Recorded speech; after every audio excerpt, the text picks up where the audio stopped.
What's going on, guys? It's Weather with Jonathan here, and I'm back with another upload. So that cold Arctic blast is already currently happening in Maine. You can still see we have those blizzard warnings and the wind chill warnings, but we're about to experience a mainly rather boring pattern. You can see there's not really any active weather here.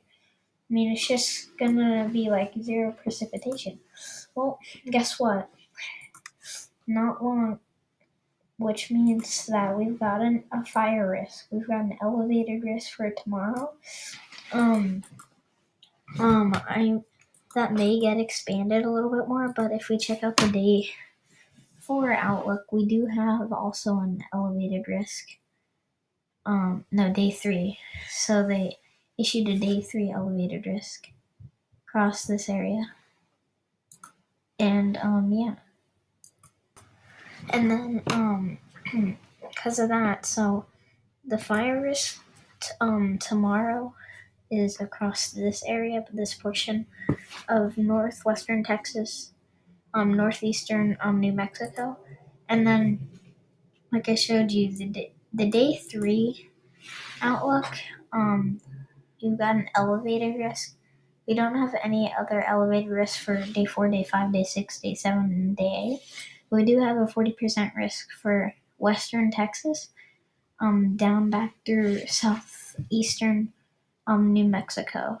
Now all that is gonna rather just lead to a boring pattern because like I said, the boring pattern leads to no thunderstorms, so there's likely gonna not really be any weather. Now you can see that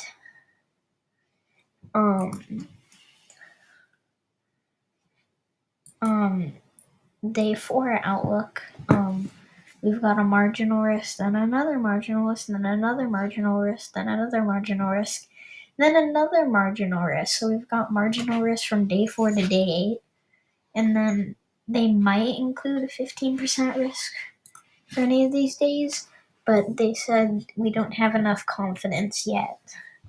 Now if we look at the severe weather potential, also the severe potential of that ice storm, we've still got more than 100,000 people without power in Texas. But anyways, the severe weather potential is gonna lead to a lot of storms after this stuff happens. You've got the first storm, and then the second one, and then got sort of a third one almost, and then got a really cold Arctic blast, and then all of this just goes away. But guess what? We're predicting possibly an East Coast storm. Now, all of this could be possibly significant. So we're looking at the possibility for an East Coast storm around actually my birthday. On February 11th, you can see we're starting to get some snow in the Appalachians, West Virginia, and this starts to really ramp up on the East Coast, near New York City, Concord, Montpelier.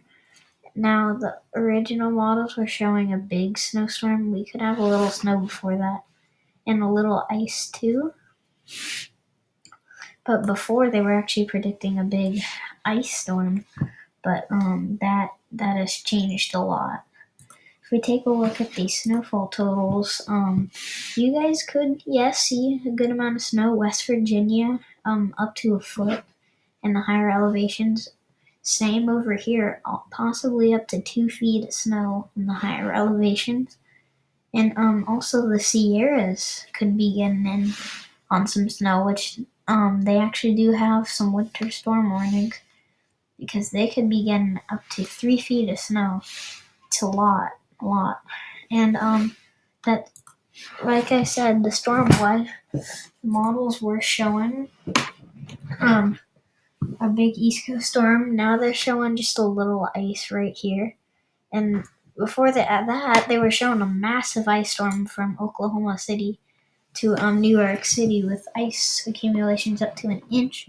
But no, that's not happening anymore. Now we've got what's looking like a potential ice storm for the upper Midwest here. Now, listen, this is far out. Now, don't listen to 348 hours out. This is very, very likely going to change. This is either not going to happen, or it's just going to be a lot less, or something not as bad will happen, because this is what it's showing currently. And also, that is actually gonna, some of those storms that are gonna dump that are gonna lead to some severe weather, possibly. I think the biggest storm will probably be this one right here. If we take a look at our cape, our joules, you've got joules between up to about 1,500 joules between. At one point, joules between 600 to 1,500, but then the main joules dropped down to about 600. So very dynamic. I think we will have a slight risk for this portion, maybe, if we get enough moisture and everything. It does look fairly decent, so I think we'll probably see maybe a slight risk there. No, don't listen to this kind of stuff. This is a Celsius, so if I ever misclick on something like this, don't listen to it, okay? But anyways, yeah, so the humidity, very, very humid down there, 80 degrees for 80 dew points, and basically these storms, there's gonna be a lot of substantial shear with this. You can see winds out of the southwest, between pretty decently strong, between 30 to 40 knots. If we take it to 500 millibar jet stream, this is not looking as strong. We don't have that stuff in place for that, but I still think we could be seeing some of that stuff. So, yeah, so these could be any. So if we do get any of this, we could either have, instead a significant ice storm, a significant snowstorm, or a significant severe weather event. Anything could be possible. We also have tiny little cyclone down here, the coast of the Bahamas. It probably won't really do anything, but it's gonna strengthen over the next few days. And then before that, or after that, we have a humongous dip in the jet stream. And this was looking not very, very good. It doesn't look that good.